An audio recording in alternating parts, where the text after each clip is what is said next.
In Cameroon, like in other parts of Africa, persons living with disabilities are often relegated to the background. One woman in Cameroon, Delphine Azo Cha Leke, is trying to give them a voice. A graduate in special education, she started a TV show called Coping with Disabilities to empower those with special needs. Canal English sought to find out what inspired the 34-year-old. I wanted a platform whereby these people could be brought to the limelight, whereby people could see in them the ability embedded in them.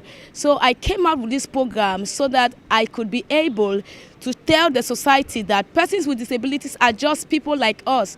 They have gifts embedded in them.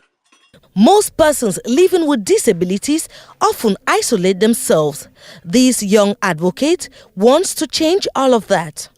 Most of these persons living with disabilities are shy.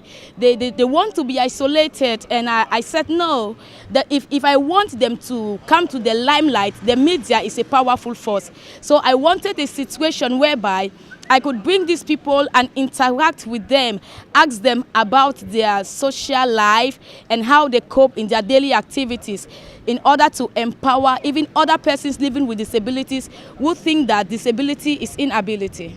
Bringing persons with special needs on the limelight has gone a long way in boosting their confidence. To come to the camera, they didn't want to come to the media, but as I continued in the program, they themselves, I saw that they were willing to interact.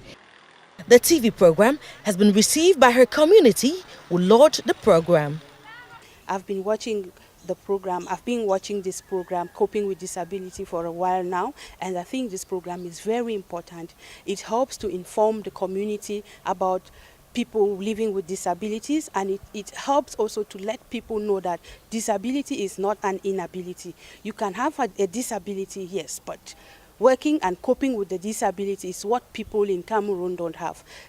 Cameroon is yet to make life convenient for persons living with disabilities. I'm coming from South Africa, where people have been sensitized and people living with disability have all sorts of grants from the government and social support. But in Cameroon, people living with disability are a problem, not a problem per se, but the family bears the burden of looking after them and all of that. So coping with disability in Cameroon is not very easy.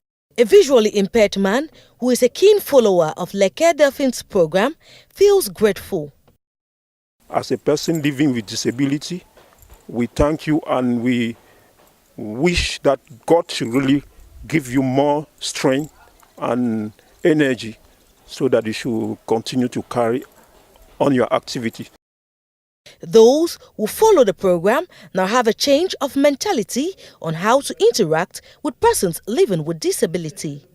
Delphine Leke intends to reach out and empower more people living with disabilities in terms of education, learning a trade to make them less dependent and fully integrated in the Cameroonian society.